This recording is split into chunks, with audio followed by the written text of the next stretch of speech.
Hello everyone, সবাইকে সোনামণি learning সেন্টারে স্বাগত।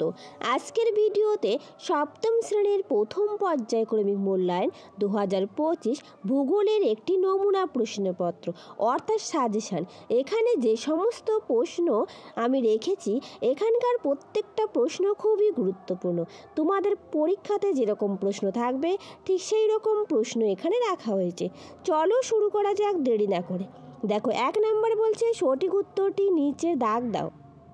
8টা প্রশ্নের উত্তর দিতে বলছে। চলো, একে বলছে এশিয়া মহাদেশের বৃহত্তম হ্রদের নাম হলো চিল্কা, কাস্পিয়ান সাগর, মরু সাগর নাকি বৈকাল। তো সঠিক উত্তরটি হবে কাস্পিয়ান সাগর।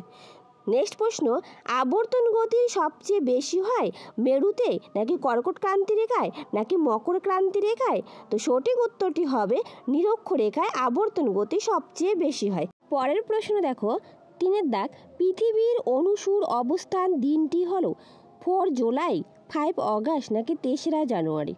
তো অনুসুর অবস্থান হয় 3রা জানুয়ারি। তার সাথে মনে রাখবে 4ঠা জুলাই হয় অপসুর অবস্থান, অর্থাৎ সেই দিনটি সবথেকে বড় হয়।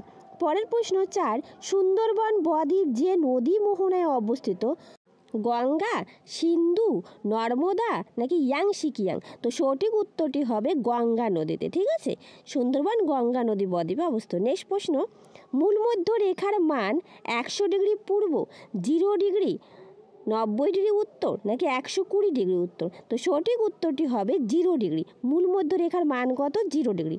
পরের প্রশ্ন, অক্ষরেখার পরিধি মেরুর দিকে ক্রমশ বাড়তে থাকে নাকি কমতে থাকে নাকি একই থাকে। তো সঠিক উত্তরটি হবে কমতে থাকে, অর্থাৎ অক্ষরেখার পরিধি মেরুর দিকে ক্রমশই কমতে থাকে। ঠিক আছে, নেক্সট প্রশ্ন। পরের প্রশ্ন 7 দাগ, পৃথিবীর সবচেয়ে বড় সমাক্ষরেখার নাম কি?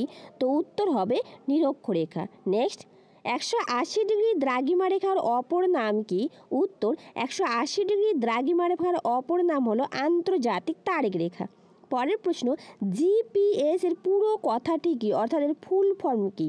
জিপিএস এর পুরো কথাটি হলো গ্লোবাল পজিশনিং সিস্টেম। ঠিক আছে, নেক্সট প্রশ্ন দেখো, তারপর 2 দাগে শূন্যস্থান পূরণ করো। শূন্যস্থান পূরণ করতে বলছে। 1 নাম্বার, সুমেরু প্রভার অন্য নাম হলো ড্যাশ অরোরা বোরিয়ালিস। নেক্সট প্রশ্ন, 21শে মার্চের বিষুব উত্তর গোলার্ধের ড্যাশ নামে পরিচিত। তো হবে মহাবিষুব নামে পরিচিত। নেক্সট প্রশ্ন, ঘূর্ণায়মান পৃথিবীর কেন্দ্রে এক প্রকার ড্যাশ কেন্দ্রাতিক থাকে। কি থাকে? এক প্রকার কেন্দ্রাতিক বলের সৃষ্টি হয়। 4 দাগ, 23 ঘন্টা 56 মিনিট আবর্তনের সময়কে নক্ষত্র দিন বলে।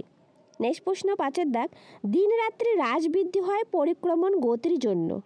এর সাথে মনে রাখবে দিন রাত্রি হয় কিন্তু আবর্তন গতির জন্য। যদি হ্রাসবৃদ্ধি কথাটা থাকে তাহলে পরিক্রমণ গতি, আর যদি শুধু বলে থাকে দিন রাত্রি হয় তাহলে আবর্তন গতির জন্য। নেক্সট প্রশ্ন, সারা বছর দিন রাত্রি হয় নিরক্ষরেখায়। নিরক্ষরেখায় সারা বছর দিন রাত্রি হয়। তার সাথে বলে রাখি, তোমাদের যদি ভিডিওটি ভালো লেগে থাকে একটা লাইক, শেয়ার অ্যান্ড কমেন্ট করবে। আর যারা নতুন, প্লিজ চ্যানেলটা সাবস্ক্রাইব করে পাশে থাকবে। পরের প্রশ্ন 3 দাগে দেখো, এক কথায় উত্তর দাও। দেখো, 1 নম্বরে বলছে পৃথিবীর কেন্দ্রিক মহাবিশ্বের সর্বপ্রথম ধারণা দেন কে? উত্তর টলেমি। নেক্সট প্রশ্ন, পৃথিবী অপেক্ষা সূর্য প্রায় কত গুণ বড়? সঠিক উত্তরটি হবে 13 লক্ষ গুণ বড়। 3 দাগ, দিগন্ত রেখার আকৃতি কেমন হয়? উত্তর দিগন্ত রেখার আকৃতি হয় গোলাকার। নেক্সট প্রশ্ন, পৃথিবীর পরিধি নির্ণয় করেন কে?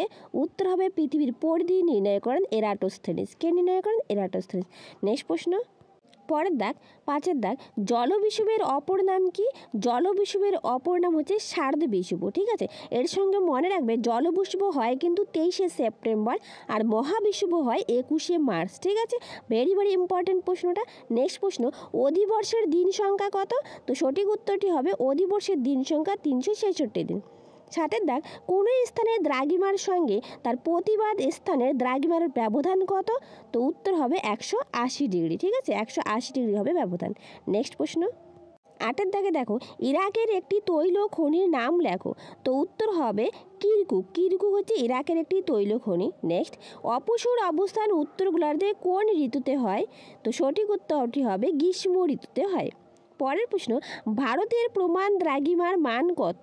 উত্তর, 82°30' পূর্ব হচ্ছে ভারতের প্রমাণ দ্রাঘিমা রেখার মান। ভেরি ভেরি ইম্পর্টেন্ট, প্রত্যেকটা প্রশ্ন খাতায় নোট ডাউন করে রাখবে, ঠিক আছে। নেক্সট প্রশ্ন, পরের দাগ দেখো 11, বায়ুর চাপ মাপার যন্ত্রের নাম লেখো। উত্তর, বায়ুর চাপ মাপার যন্ত্রের নাম ব্যারোমিটার। নেক্সট, এশিয়ার কোন নদীকে পিত নদী বলা হয়? উত্তর, এশিয়ার হোয়াংহো নদীকে পিত নদী বলা হয়ে থাকে, ঠিক আছে। নেক্সট প্রশ্ন দেখো 4 দাগে কি বলছে। 1 নম্বর প্রশ্ন, মধ্যরাত্রি সূর্যের দেশ কাকে বলে? উত্তর গোলার্ধের মার্চ থেকে জুলাই এই সময়ে Canada, Alaska, Denmark, Norway, Sweden, আইসল্যান্ডের অনেক জায়গা থেকে স্থানীয় সময় অনুযায়ী গভীর রাতে দিগন্ত রেখায় সূর্যকে দেখা যায়, তাই এই অঞ্চলকে মধ্যরাত্রির সূর্যের দেশ বলে।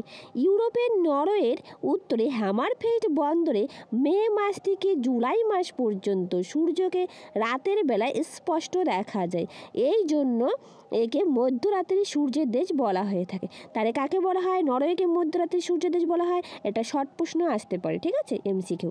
নেক্সট প্রশ্ন, তারপর দেখো 2 দাগ, সমচাপ রেখার 3টি বৈশিষ্ট্য লেখো।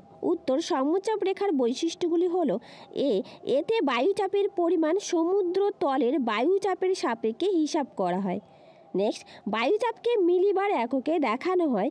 পৃথিবীতে সাধারণ বায়ুচাপ 980 মিলিবার থেকে 1050 মিলিবার দেখা গেছে। নেক্সট, সমচাপ রেখাগুলি পরস্পরকে স্পর্শ করে না, ঠিক আছে। 3টা বৈশিষ্ট্য লিখতে বলছে, 3টা বৈশিষ্ট্যই লিখবে। নেক্সট প্রশ্ন, পরের প্রশ্ন 3 দাগ, আবর্তন গতি কাকে বলে? উত্তর, পৃথিবী নিজ অক্ষের চারদিকে 24 ঘন্টায় একবার যে নির্দিষ্ট গতিতে পূর্ব থেকে পশ্চিম দিকে অর্থাৎ পূর্ণ আবর্তন করে তাকে পৃথিবীর আহ্নিক গতি বা আবর্তন গতি বলা হয়।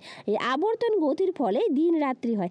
আবার বলে দিচ্ছি, আবর্তন গতির ফলে দিন রাত্রি হয় এবং পরিক্রমণ গতির ফলে দিন রাত্রি হ্রাস বৃদ্ধি ঘটে, ঠিক আছে। নেক্সট প্রশ্ন, পরের প্রশ্ন দেখো, উত্তরায়ণ ও দক্ষিণায়ন কবে হয়? উত্তর, 22 ডিসেম্বর থেকে 21 জুন পর্যন্ত 6 মাস সূর্যের উত্তরমুখী আপাত গতি হলো উত্তরায়ণ। একইভাবে 21 জুন থেকে 22 ডিসেম্বর পর্যন্ত 6 মাস ধরে সূর্যের দক্ষিণমুখী আপাত গতি হলো দক্ষিণায়ন। এই প্রশ্নটা খুব ইম্পর্ট্যান্ট, বিশেষ করে তারিখগুলো পরীক্ষা আসার খুব সম্ভাবনা রয়েছে। নেক্সট প্রশ্ন, পরের প্রশ্ন দেখো 5-এর একটি প্রশ্নের উত্তর দাও। 1 নম্বরে কি বলছে, টোকিও শিল্পাঞ্চলের সমস্যাগুলি কি কি? উত্তর, টোকিও জাপানের রাজধানী, বিশ্বের বৃহত্তম জনবহুল শহর ও গুরুত্বপূর্ণ শিল্পকেন্দ্র। অত্যাধিক জনবহুলতার কারণে এখানে নতুন শিল্প স্থাপনের সমস্যা সৃষ্টি হয়। নেক্সট পয়েন্ট, জমির অপ্রতুলতা শিল্পের সম্প্রসারণ ও শিল্পকেন্দ্র স্থাপনের অন্তরায় হয়ে দাঁড়ায়। অন্তরায় মানে বাধা সৃষ্টি করে, ঠিক আছে। নেক্সট পয়েন্ট, টোকিও শহর ঘন বসতিপূর্ণ বলে পরিবহন ব্যবস্থার সীমাবদ্ধতা দেখা যায়। নেক্সট, পূর্বে স্থাপিত কলকারখানা থেকে পরিবেশ এত বেশি দূষিত হয় যে নতুন শিল্প স্থাপন করা প্রায় অসম্ভব হয়ে পড়েছে। নেক্সট পয়েন্ট, জাপান অধিকাংশ শিল্প কাঁচামাল ও খনিজ আকরিক বিদেশ থেকে আমদানি করে, তাই কাঁচামালের পরিবহন ব্যয় অত্যন্ত বেশি এবং বিদেশের ওপর নির্ভরশীলতার কারণে দেশের অর্থনীতি ক্ষতিগ্রস্ত হয়ে পড়েছে, ঠিক আছে। এতটুকু লিখলে এনাফ সমস্যাগুলি। পরের প্রশ্ন দেখো 2 নম্বরে কি বলছে, এশিয়ার দক্ষিণ বাহিনী নদীগুলির বৈশিষ্ট্য লেখো।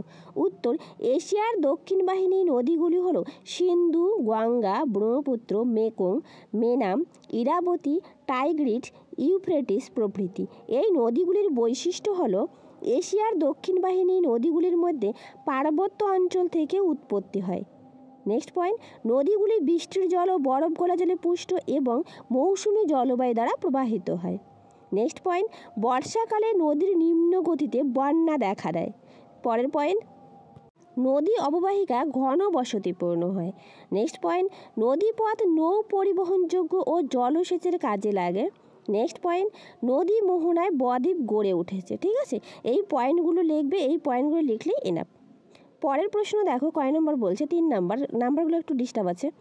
কাকে এবং কেন এশিয়ার হল্যান্ড বা চীনের হল্যান্ড বলা হয়? উত্তর, হুনান থেকে চীন সাগরের মোহনা পর্যন্ত বিস্তৃত ইয়াংশি কিয়াংয়ের মধ্যবর্তী বদ্বীপ অঞ্চলে ইউরোপের হল্যান্ডের মতো বহু জলাভূমি, খাল ও সমুদ্র থেকে উদ্ধার করা জমি বা পোল্ডার ভূমি দেখা যায়। তাই এই অঞ্চলকে এশিয়ার হল্যান্ড বা চীনের হল্যান্ড বলা হয়ে থাকে। ঠিক আছে?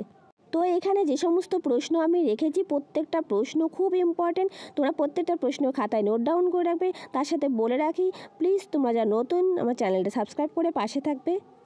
Thank you.